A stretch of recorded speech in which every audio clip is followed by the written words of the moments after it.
Hi everyone, I'm Alejandro Serrano. I'm with Salvador Monsalve, who's here with me to talk about psychology. We're part of the ninth court of Honores Vanguardia, and I would like you, Salvador, to introduce yourself in this podcast. I'm really grateful of you being here and being part also of the Honores Vanguardia program. So please present yourself. What is your name? How old are you? You study psychology, so go ahead and make a presentation. Okay.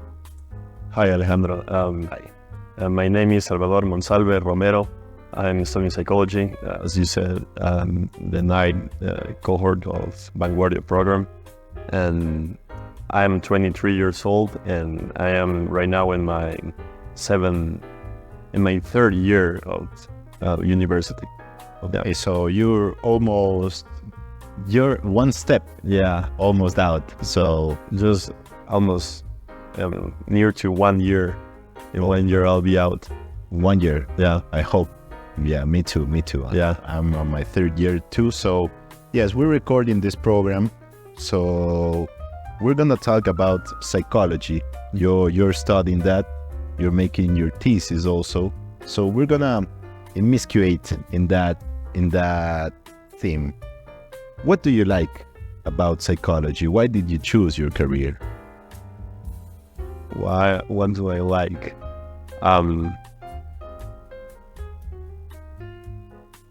I fell in love with psychology through YouTube. I started watching college professors in YouTube. There is a lot of content. College professors from really good universities upload their classes in online. So I watched those. I fell in love with the earliest clinical psychologists that they searched how the human mind works and what were the deepest struggles of the human condition. And psychology is not like really old. How can I say it? Psychology hasn't been studied a lot. You know what I mean? Yeah. Like in the 19th century, I think it started, and then from until now. But there's a lot that people don't know about how mind works, how your body relates of your mind issues. So that's interesting, man. That's interesting. And I was asking you this because people need to be in love with what they do. Do you agree with that? Yeah. Do you love I love what I choose. Yeah. Yeah. And what do you like? I mean, your studies. What do you want to be like in the future? Right. I would like to. What I would like to do. I would like to investigate. So there is two sides of psychology. I like both. There is the scientific side, the more scientific side. There is about psychometrics. How you test some constructs of psychology, like depression, using tests and statistical analysis. And there is the other side of psychology. There is the more kind of philosophical psychology. The earliest part of psychology, they were clinicians, so they didn't. They researched the human mind through the experience of the individual. So clinical psychology is closer to an engineering. It's close like human engineering, because you have to take the psychological variables of the person and make it applicable in their lives. And as a clinical psychologist, you say, like, for example, if you are my client, I say we are going to work to make yourself and your life better. But your definition of better is different from my definition of better, and from the definition of every person. And what's better depends on your values, and your values are closer. Your values are not, they're not a scientific thing. Yeah, you know, they're grounded in religion. For example, the 10 amendments of the Bible, they are grounded in religion. They don't have a scientific background. So values are closer to philosophy and religion than to science. So in my opinion, to be a good psychologist, you have to be obviously scientific. Your work has to be based on work that is proved, but also you have to you have to have read philosophy, and you have to have known some kind of religion knowledge, because there is the other part of the human mind that science cannot capture. Do I explain myself? So, really good, man. So I was looking to some YouTube video the other day about orgasm. Yeah, don't ask me why, but I was looking at that, and I was surprised when in the video the person who was providing the class told, like, there are some social constructs that can stop the orgasm. Maybe when you're a religious person, there are some issues on your mind that keep you thinking that you're doing something bad, or your moral is involved in what you do and what you think. So that's some point interesting. So you can take it from the scientific side, or you can take it also from the philosophical and the like mindset of every person, right? Because everyone is a different world. Yeah. You have to assess that problem through thinking. So the same like stimuli produce a different outcome in different people, because I don't know, you receive the stimuli, for example, you have sex, and what goes through your mind determines what is the outcome.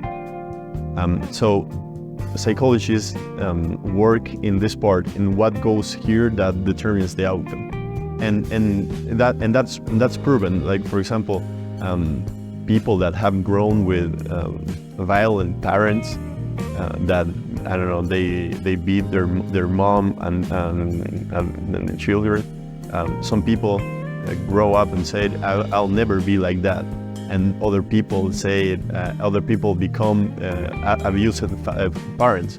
So what makes a difference is what happens in your cognition, in your mind.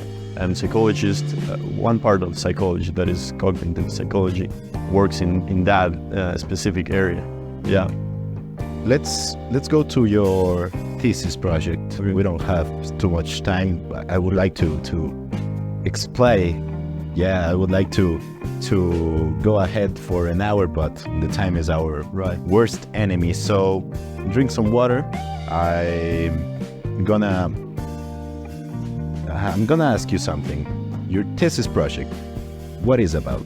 Tell us. Okay. My thesis project is about what are the personality traits of of students that have a high academic achievement. Like so the model that my thesis, the model of personality that I'm working is called the Big Five model. Yeah, in the summary, it is a quite good model. It emerged. The way that it emerged is not that common. It didn't emerge from an hypothesis that was proven, but emerged from a huge statistical analysis that showed that the human personality can be explained with 5 dimensions. Yeah, it's like the scientific horoscope. Oh, really? Yeah. And what are those dimensions? You Okay. tell us? Sure. The first dimension is extroversion. Extrovert. Yeah, it's like the dichotomy between someone that is extrovert and introvert. Yeah. Neuroticism. People that point high in neuroticism tend to feel negative emotion more often than people that point lower. For example, depression, sadness, anxiety, guilt, things like that. The other dimension is agreeableness. People that point high in agreeableness, there's easier for them to put other people before them. So they're really, I mean, they appreciate close relationships with The others, Yeah. instead of them, Right. the first place. Right, and we have to remember that there is the other side too. You can point really low in agreeableness, and people that point really low in agreeableness, they don't care about you. They're really selfish, you know. Yeah. Like for example, a warrior, the psychological profile of a warrior is, I'm sure that is really low in agreeableness. Yeah. The other dimension is, what is the other dimension? Conscientiousness. People that are that point high in this dimension are dutiful. Like they like to work, and they are workaholics. And what we have seen is that this is one of the best predictors of academic achievement. In some cases, is even better than intelligence. So Yeah, hard work. yeah, Most of the time, it makes sense, right? yeah, it makes a lot of sense that how hard work can beat the Yeah, intelligence. Yes. Like if you're intelligent but you don't work hard, what are you doing, man? right. Yeah. So So, for example, if you could be really intelligent. Intelligence determines what you can do, but your personality determines if you are gonna do it. You know, if someone is really intelligent but it's really low in conscientiousness, I mean, they're just gonna be a lazy intelligent person. they don't use their Right. intelligence. They don't work. Right. Yeah, they don't like. I know what you mean, and hard work can beat the fabric things that come with us. Yeah. So most of people who think they are not intelligent, who say like, no, there are some other classmates or there are better people than me, but you're telling us that from a psychologist side, the big 5, one of the parts tell us that the hard work can give you some better results than being intelligent. Yeah. We're missing one. Yeah, we're missing the last one is openness to experience. This is a cool one. I mean, people that point high in openness to experience, they like strange stimuli, or they like new things. Right, they like new things, and it is closely related. It has correlation with intelligence, because when you are dealing with new things, with new phenomena, it is new, right? Yeah, you have to have a high cognitive capacity to deal with those kind of things. And people that point high are creative and things like that. Like, for example, artists point high in openness to experience, but also entrepreneurs, because you have to be creative to find the niche where your product is better. You have to be creative. You're creating things also. Yeah, I didn't think about that, but it's really true that if you're open to new experiences, you will have some other views of the world, every perspective is useful.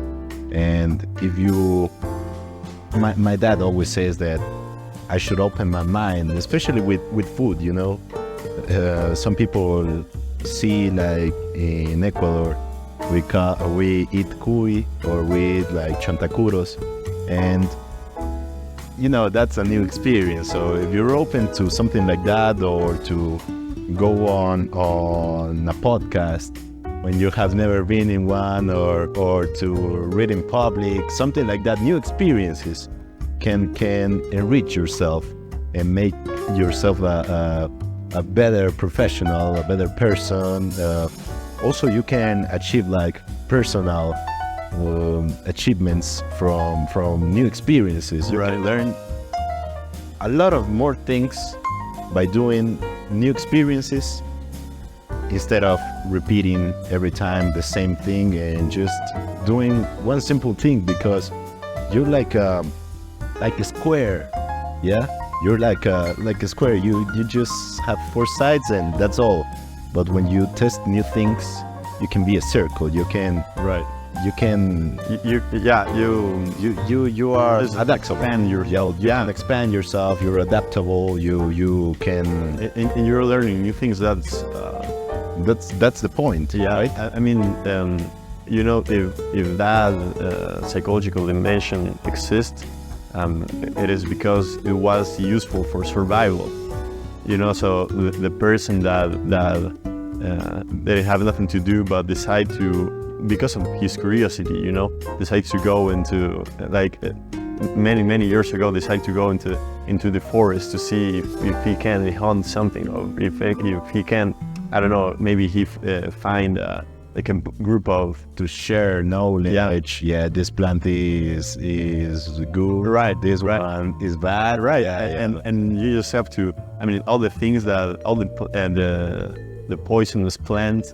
I should just have to think that someone with high openness tried it and died, you know.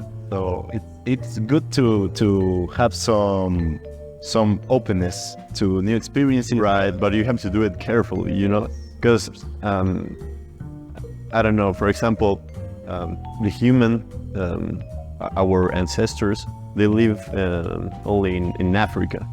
And there were a point where in the Ice Age, in Europe, Africa was a huge desert. The desert of Africa expanded a lot.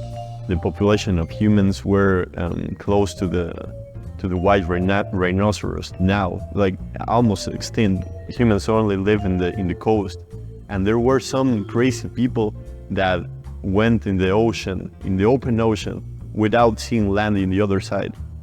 I mean, you just have to think how many people died in the ocean without reaching land until someone find Australia, Madagascar, you know, Easter Island. We are a crazy species, you know. Like our curiosity is. It is not obvious that our curiosity is beneficial for our own well-being, you know, but we never stop. We are now trying to go to Mars. So it is a thing that is grounded in our nature. It's awesome. Curiosity obviously had take us to here, where we are now as humanity, but also has killed lots of people. Yeah, surely. That's true. Let's go ahead with the other theme of your thesis. You were telling me about the connection body-brain. What can you tell us about that? Yeah, this is not about my thesis, but it is a thing that, there is a false dichotomy that there is the mind and the body. There is not such a thing of, there is not difference between them. There are a continuum. So if you... I'll stop you there, because there's a punctualization that we need to do. Mm-hmm. Dichotomy, it's something that humans like, you know? It's yes or no, right? Black or white, mind and body, right? Like live or death. So yeah, dichotomy concepts is one of the things that humans like, and you're telling us that the mind and the body are not separate things. There is just one continuous thing. Right. Okay. And yeah, you're right. Humans like that. It makes it easier to understand things, but it's not right. So, for example, if you see a picture of your nervous system, I mean, your brain is here, and then your medulla, and then it spreads through all your body. Every inch of your body has a part of your nervous system. Otherwise, you couldn't feel things, or you couldn't move. You know, your brain sends the signals and receives the signals, so you can move and you can perceive things. And there's a you have to know that a strong body, it is closely related with a strong mind. For example, exercise. Exercise is like an antidepressant. It is exercise have been shown that it has a similar effect of an antidepressant, and you're doing it with your body. And you have to know that, for example, there's a chemic, benzodiazepines. There is it calms you down. People take that for anxiety, you know. But if you take benzodiazepines, it is also things that the sportsmen take, you know, to relax their muscles. So you can see how it is not clear that your muscles are relaxed because your mind is calm, or your mind is calm because it implies that it relaxed because your body is relaxed. So you have to know that your body is part of your well and mental. This part of your mental well-being. Clearly, what you're saying, Mm-hmm. and it makes all the sense. So if you have like a clear mind, you will have maybe clear body. I mean, if you're sick on your mind, it affects your body. Yeah. And if you have something in your body that is not correct, it can fuck your mind. Yeah, I'm sorry. Sure. Sorry for the words. For sure. Yeah, but well, we can think of ourselves as one such thing, and as in the first part, our construction of ourselves can affect also, right, everything what we're saying now. So if you think you're doing something bad, your mind, it's like not clear. Your body will feel like if there's something wrong. So yeah, it clearly what you're thinking affects your body, and what your body is feeling affects your mindset, and that can lead to some how can I say this, to some interesting things, because you can like lie to your body, to your mind.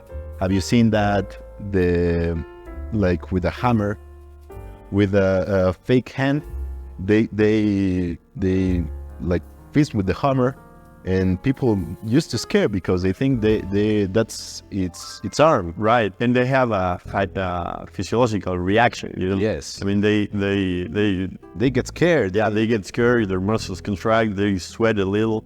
So that's only created by your mind. By your mind. Yeah, I highly encourage people that if you want to take care of your overall well-being, your physical well-being and your mental well-being, you should go to therapy to address the cognitive part of your body. Maybe you're thinking something that is not useful for you and for your well-being, and also to do exercise, because it is part of you. It is part of your body. And also, I mean, what is left?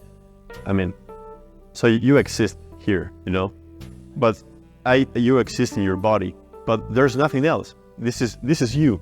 This is even your clothes. right. Yeah. This is the. I'm not even gonna. I was gonna say this is your vehicle to move through life, but it is also a dichotomy. There is your mind and your vehicle. Yeah, your body is you. It's you. It's all that you are. So it's how you exist in the world. So why not take really good care of it? Stop you there. We're gonna close this dialogue with one thing that I'm gonna say to all the audience and to you if you want to search it. There's something that happens every night when you are sleeping. It's like your mind, it pauses for a second, less than a second. Yeah, milliseconds, microseconds, I don't know. But it stops. So you kind of die because, as you said, this is all what you got. And if you're turned off for even 1 second, less than a second, it's like you're dead. But then you start sleeping, and again wake up in the same morning. So I really have seen lots of things about that, and I encourage you and everyone who's seeing this to search about it so they can learn something new. We're gonna close here. What is your final message to everyone, Salvador? My final message, to know your personality. There are really good personality tests, and on the internet, a valid test. Know what kind of Power Ranger are you? Yeah, The red one. you were the red one. I don't remember which one I were, but yeah, use a valid personality test. It is useful to know your personality. Your personality determines what you want in your life. For example, extrovert people want close, to be with people, to be in parties. You know, conscientious people like to work. Know yourself. Know yourself. There's a really good tool to maneuverate through your life. Yeah. And also do exercise.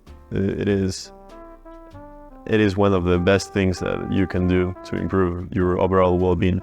You know, that phrase, know yourself, is really powerful. Yeah. It was in the ancient Greece. Yeah. You know about that. Yeah. So I think we can close this dialogue. I really thank you for being here. And we're going to continue with the series of Honores Vanguardia. We were here with Salvador Monsalve, part of the 9th cohort of this program. And well, again, thank you, and see you on class. And with everyone who's seeing or listening to this podcast, had a great day. Thank you, man. Thank you.